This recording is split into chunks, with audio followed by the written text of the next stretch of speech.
You might be right, my lady. I'll tell you what happened. It was terrible and unexpected. The day started just like any other. Father sent me into town on some errands.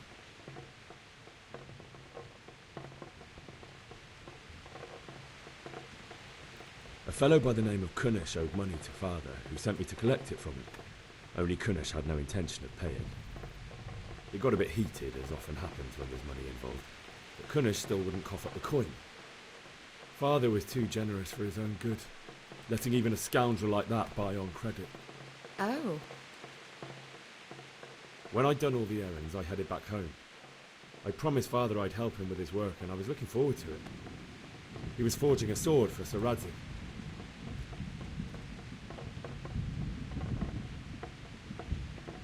The sword was taking shape when Sir Radzik himself came to have a look at it. He praised Father's work and said that with his smithing skills, he could easily make a living in Prague or Vienna. You don't say. But Sigismund's horde was already on the horizon, ready to attack the town.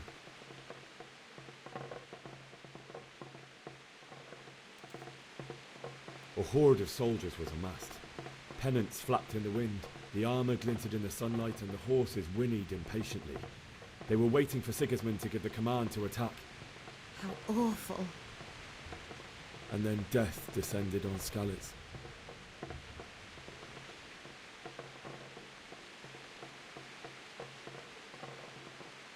Father told me to take shelter in the castle while he went to get Mother. She was stranded in the town, surrounded by Sigismund's butchers. And then I saw him knocking down one human after another. I never saw him fight like that. But then the leader of Sigismund's raiding party, a knight in full armour, saw Father and charged at him. He cut down my father without a thought. And then he turned on my mother. And he murdered her in cold blood. You poor boy. May the Lord have mercy on their souls. I ran to the castle like our neighbours to take cover, but I didn't make it. I had to find another way to save myself. The men on the battlements called down to me to flee to Talmberg and warn you. I was lucky I knew a concealed path around the castle.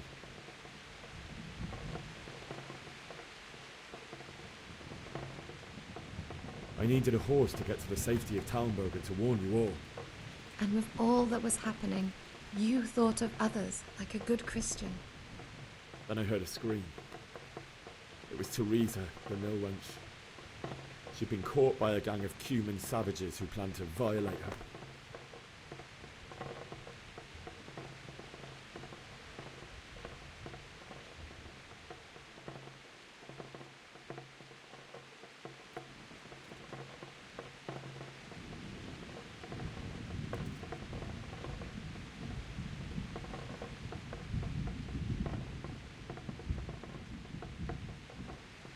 I wanted to help her.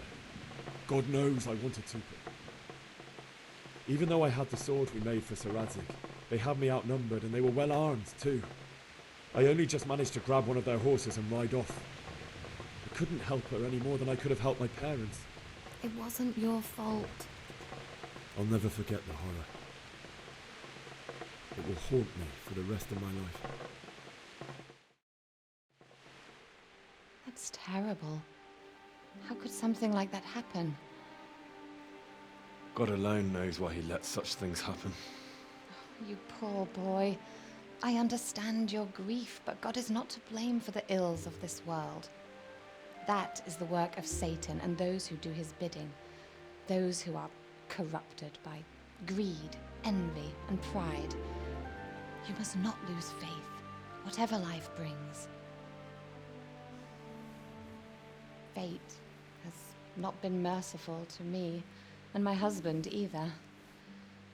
Although in comparison to the horrors you went through. I was young when I married my husband. It was my father's wish. Divish was a lot older than I, but a woman must bear her lot. Shortly after our marriage, before I even got a look at Talmberg, the castle was stormed and my husband was imprisoned. Really?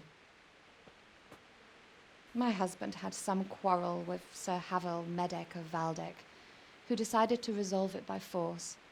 He stormed the castle, burned down the village of Pribyslavitz, and killed many of our men, even the old chamberlain. He imprisoned my husband in the castle and put his own garrison there. That's awful.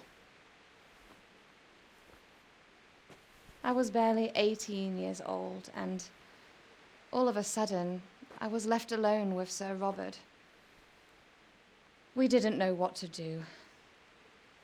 We went to Prague to appeal to the king and sought help from Divish's friends, but all to no avail. We tried for years, but it seemed I was destined to be left alone and my husband to rot in jail in his own castle. Years, you say? 7 years.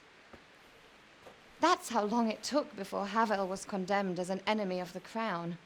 And even then, he refused to surrender the castle and release my husband. In the end, I raised the money to pay a ransom, and only then, by the grace of Lord Jesus, did I finally lay eyes on my husband once more. 7 years. And was Havel punished for it? Never. And after 7 years, my husband returned to me an infirm old man. Sir Divish seems like a good, strong man. Certainly, only he has many concerns. He had to rebuild Talmberg. After he was released, the king appointed him Burgrave of Prague Castle, and he was very busy. He had no time for me at all. But at least we were in the city, and there was something going on. And now, we're here. My lady, you're still young and beautiful. Your best years are still ahead of you. Would that that were true, lad. Would it were true. But what am I doing bothering you with this? You have troubles enough of your own. I'll go and let you sleep.